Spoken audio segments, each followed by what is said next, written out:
So you want to hone your sports card flipping and investing skills? Today I'm going to be giving you my 10 tips to make a profit in 2021.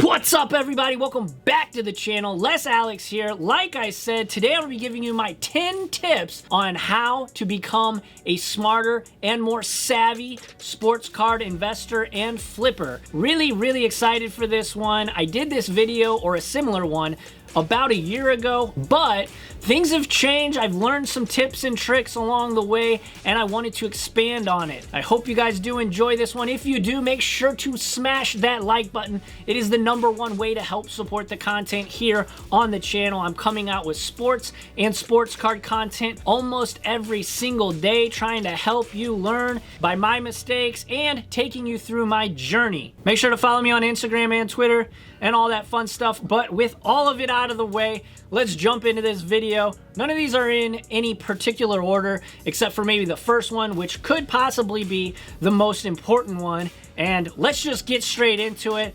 At #1, I do want to tell you, do your own research. I don't know how many times I get people DMing me or anything like that asking me, is player X a good buy over player Y? It is very important for you to do your own research. Don't just trust someone that you see a video from on the internet.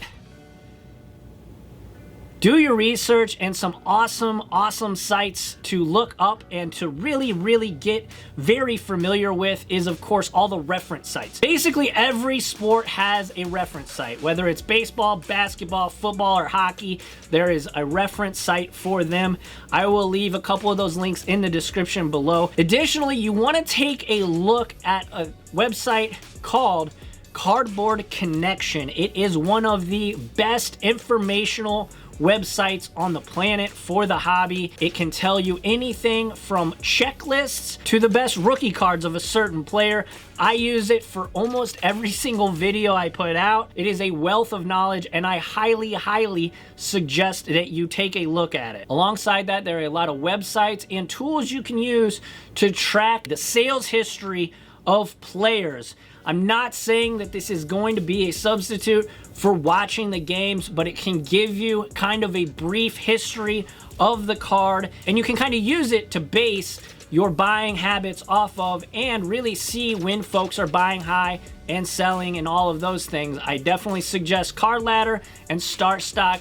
There's the Market Movers tool, though I've never used it, but I hear good things from it. Either way, though, definitely want to be familiar with at least one of them. That way you can kind of see what the market does and when the market does what. All right, next up, the second tip I have for you is going to be start with what you know. If you're an avid baseball fan and you've never touched a baseball card in your entire life, you can still make money through baseball cards. If you do your research, if you know someone is an up-and-coming prospect, if you know that someone is going to have a big year, or if you have a hunch that somebody's going to have a big year, you can make money in the game. You can definitely make money in the sports card world. You just got to do your research. Kind of all comes back to the first one, but stay with what you know. If you start getting out of what you know and what you love, you will lose money. I guarantee it. So if you're a basketball lover or a football lover,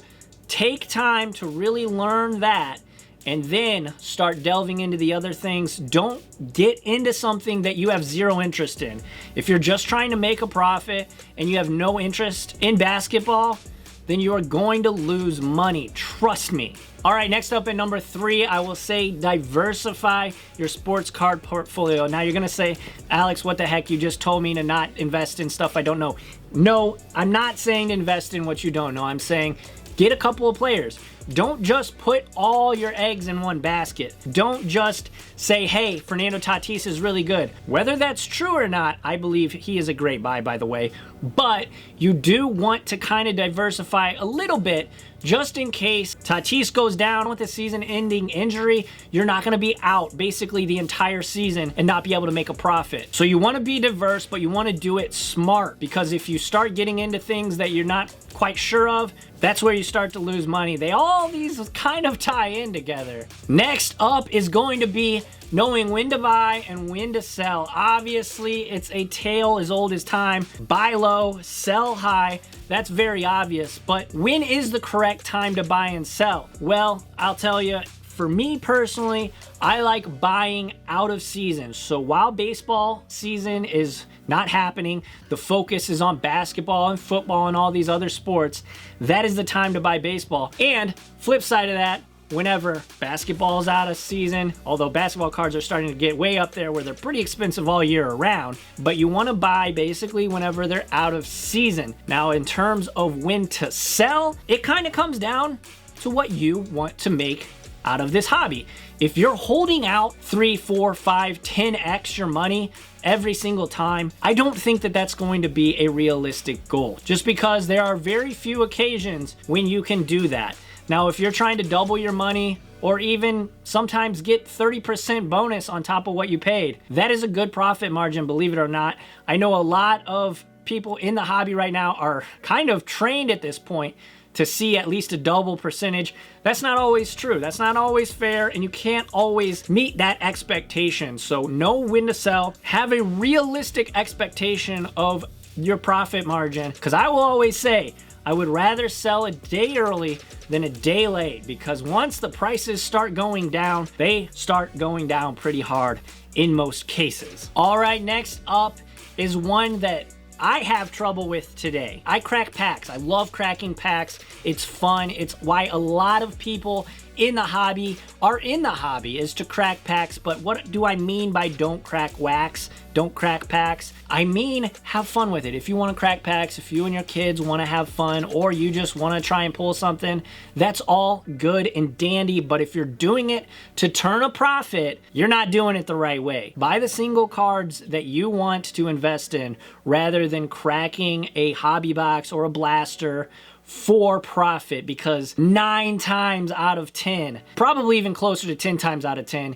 you are not going to make a profit. Of course, there are those times where you will be able to make money, but that is not the rule. That is the exception, unfortunately. So by all means, if you love cracking packs, which I do, again, do it, but don't have that expectation of cracking wax, cracking packs to make money, because it's just not going to happen majority of the time. The next tip I want to talk about is what cards to focus on. If you're new to flipping and investing in sports cards, it can be very overwhelming looking at all these cards. Do I go for rookie? Do I go for second, third year? What about first year with a new team? Are those investable? Oh, what about parallels and all of this? So it's very, very overwhelming, I understand, but I'm here for you. Personally, my opinion is that you go for rookie cards and or parallel, numbered parallel cards. So if it's out of 199, go for it. If it's out of 250, go for it. Or if it is a rookie card. Personally, and I know a lot of people disagree with this, I do not want to invest in a second year card, a sophomore season card of a player, unless they are the upper echelon type players. I'm talking about Mike Trout, Albert Pujols, Dwayne Wade, Kobe Bryant, these types of players. Unless they're Hall of Famers, I want nothing to do with their second year cards. I'm gonna focus on parallels and rookie cards only. Next up, I want to tell you about measuring your risk versus reward. This is something that I think a lot of newer investors into the hobby really get wrong.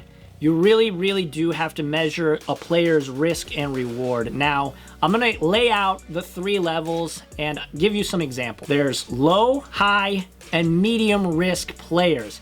Now, the high risk players are going to be rookie players. So these are going to be players like LaMelo Ball and Justin Herbert, to name a few. These guys are going to typically be pretty affordable at first with huge ceilings. Obviously, Justin Herbert had an amazing season this year. He looks like he could be the man for the Chargers, but if he gets injured, if he has a life-altering thing happen outside of the game that makes his cards for some reason be less desirable, that could immediately stunt your growth and make it to where you basically can't make a profit. And of course, the injuries are always there. Now, for medium risk players, I'm talking about your Ronald Acuñas, your Luka Doncic, Josh Allens of the world. Yeah, Josh Allen has had a great season so far, and he's really pushing the Bills above and beyond what they have ever done, at least in my lifetime. But he's still a risky pick. Again, if he has an injury and just never is the same, you never ever know. These guys are going to be a little bit more expensive. You can kind of trust that they'll do the right things, but there's still that inherent risk just because they are not legends yet. They are not Hall of Famers. They might be all-stars.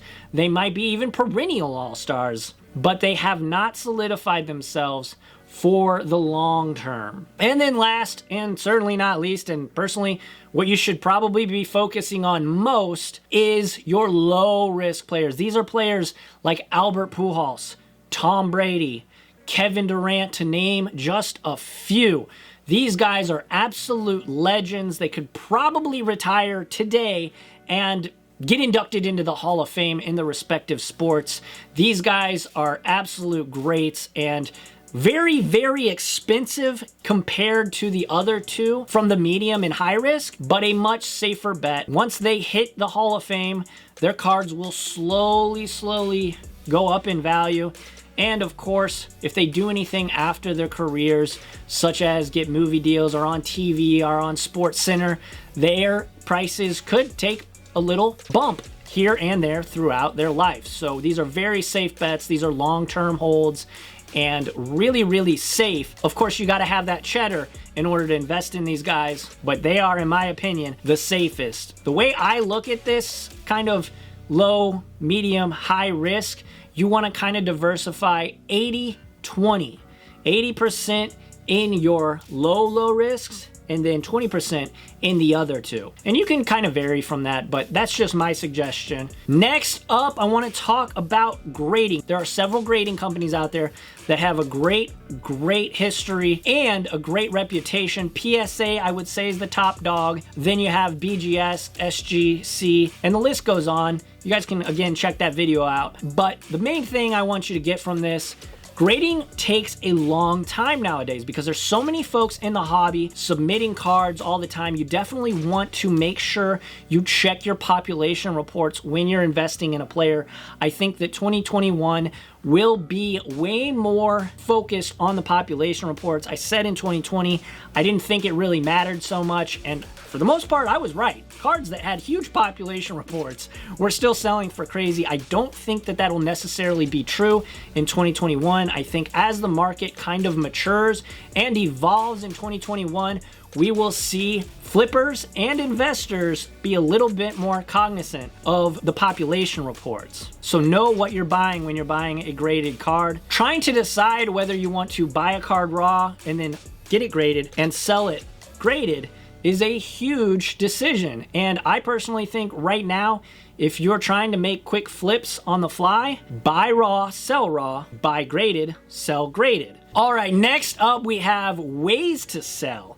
So there are plenty of platforms out there for people to sell goods and services. Obviously, eBay is probably the number one, at least on the internet. eBay is definitely a powerhouse. It's a huge company. You can sell and buy basically anything out there. It does come with some fees and there are some negatives, but it's definitely the biggest. And whenever you're looking up prices, you definitely want to check eBay comps.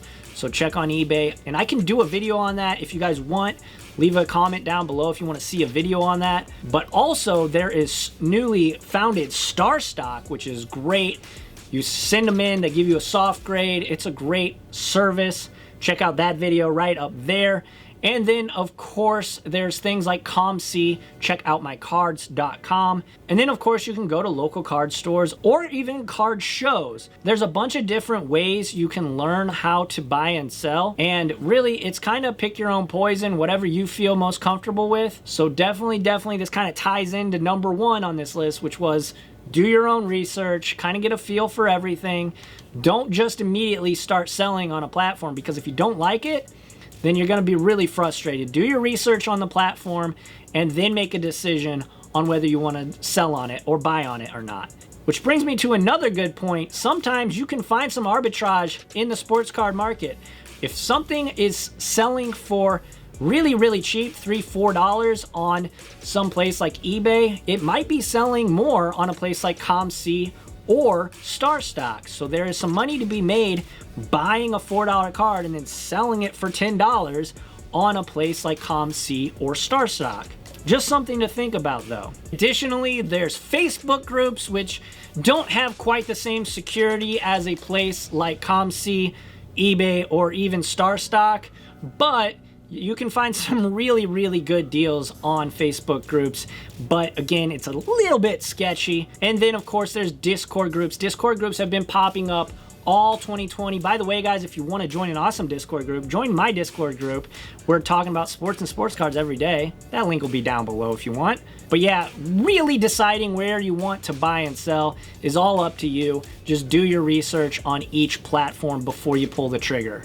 All right, next up is something maybe some people don't want to hear, but do you want to be a flipper, short term, or do you want to be an investor, which is the long term? Personally, I think it is nice to have a little bit of both in your repertoire, because as you kind of move up in your sports card investing portfolio and you expand it, you want to be able to make those short term flips to kind of invest in the longer term. So I like kind of buying guys that I think will have a nice little season or a nice game even in some other sports, and kind of flip them into kind of the Pujols, the Kevin Durants, and so on. So that's really what you got to decide though, because you can make a lot of money flipping, but it only takes one big mistake to really wipe out all your profit. Where if you're a true investor and you're thinking long term rather than short term, you can really lose a lot of money, where as an investor, you're thinking about the long game. But at the same time, it's your decision. All right, so next up, I want to talk about staying disciplined.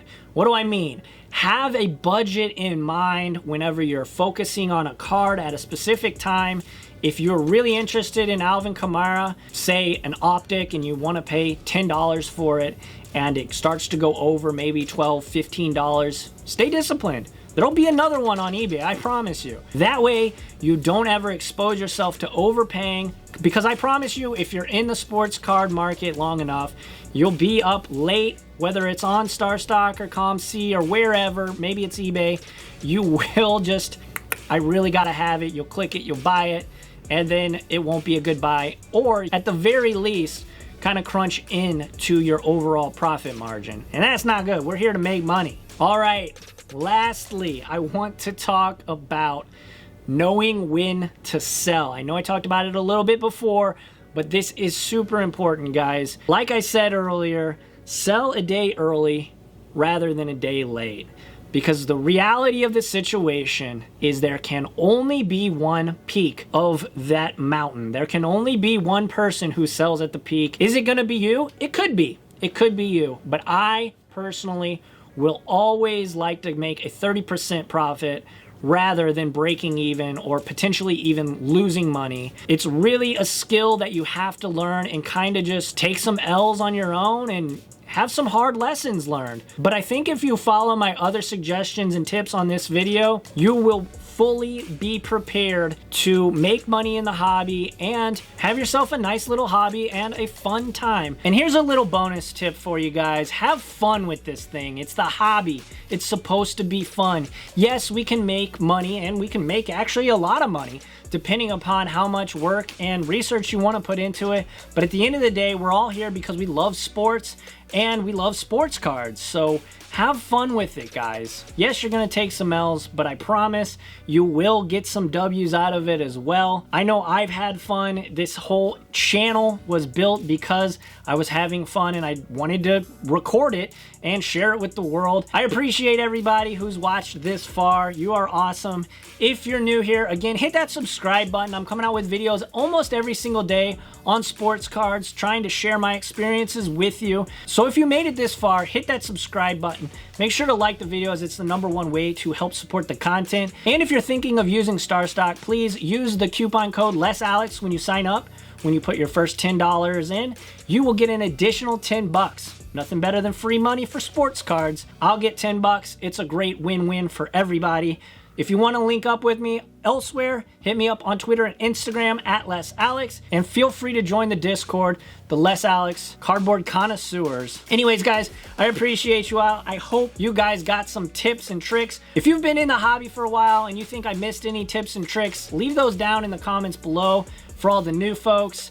I appreciate you all, and until next time, keep cracking packs, keep collecting. I will see you all in the next one.